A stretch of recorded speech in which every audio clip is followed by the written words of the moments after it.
Sunan Ampel putra Syaikh Ibrahim As-Samarkandi adalah tokoh wali Songo tertua yang berperan besar dalam pengembangan dakwah Islam di Jawa dan tempat lain di Nusantara. Melalui pesantren Ampel Denta, Sunan Ampel mendidik kader-kader penggerak dakwah Islam seperti Sunan Giri, Raden Patah, Raden Kusen, Sunan Bonang, dan Sunan Derajat, dengan cara menikahkan juru dakwah Islam dengan putri-putri penguasa bawahan Majapahit. Sunan Ampel membentuk keluarga-keluarga Muslim dalam suatu jaringan kekerabatan yang menjadi cikal bakal dakwah Islam di berbagai daerah.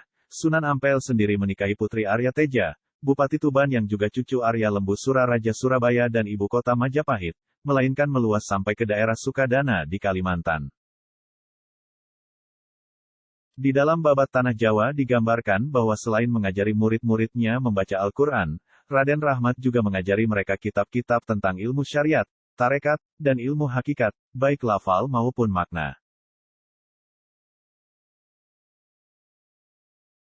Raden Rahmat digambarkan mencontohkan kehidupan yang zuhud dengan melakukan riyadah ketat, dengan mengajarkan ilmu tasawuf. Raden Rahmat saat itu dianggap sederajat dengan guru suci Syiwais yang berwenang melakukan dishab bayat, yang diberi sebutan kehormatan, susuhunan.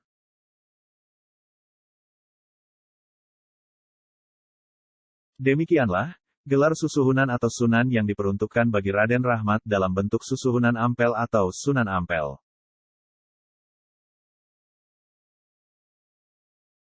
Memiliki dua makna yang saling menguatkan satu sama lain. Pertama, sebutan susuhunan atau sunan diberikan kepada Raden Rahmat karena kedudukannya sebagai Raja Bupati Surabaya yang berkediaman di Ampel, sehingga menjadi susuhunan atau Sunan Ampel.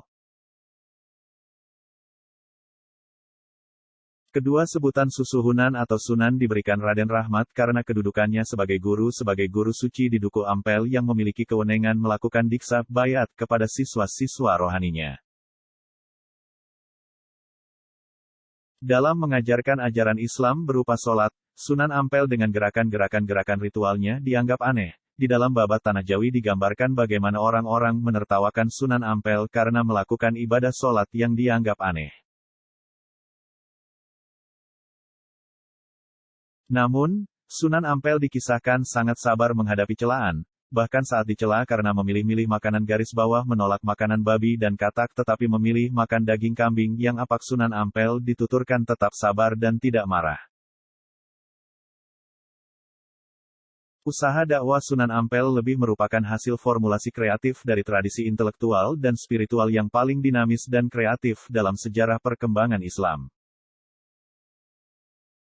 Hasilnya semangat dakwah yang terbentuk, mampu mempertahankan anasir-anasir lama kapitayan di satu pihak, dan melakukan penetrasi sosio-kultural religius terhadap masyarakat Hindu-Buddha secara kreatif di pihak lain dengan memasukkan tradisi keagamaan Muslim Champa melalui pendekatan Sufisme, yang dengan cepat diterima dan diserap oleh masyarakat Jawa.